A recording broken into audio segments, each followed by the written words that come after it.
நெடுங்காலத்திற்கு முன்பு நாசரேத்து என்ற ஒரு சிறிய ஊரில் மரியாள் என்ற நல்ல மனம் கொண்ட பெண் வாழ்ந்து வந்தாள்.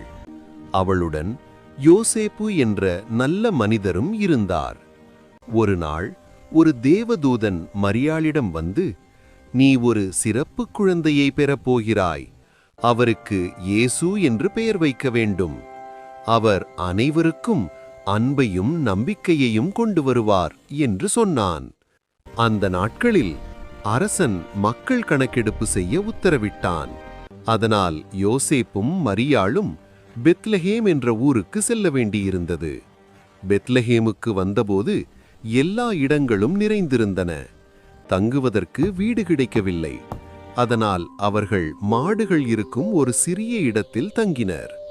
அந்த இரவில் மரியாள் ஒரு அழகான குட்டி குழந்தையை பெற்றெடுத்தாள்.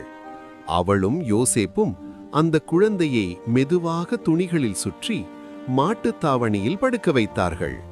அந்த குட்டி குழந்தையே இயேசு.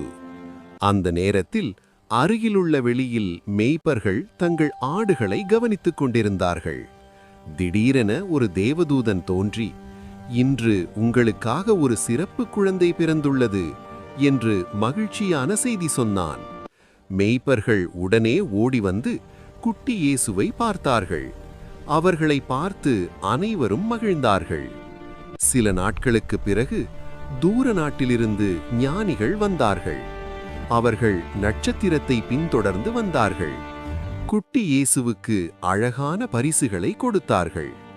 குட்டி இயேசுவின் பிறப்பு உலகிற்கு அன்பு, சமாதானம், மகிழ்ச்சி என்ற 3 பரிசுகளை கொண்டு வந்தது. அதனால்தான் இன்று கூட கிறிஸ்துமஸ் நாளில் நாம் அன்பாக இருக்கவும் பகிர்ந்து கொள்ளவும் நினைவு கூர்கிறோம்.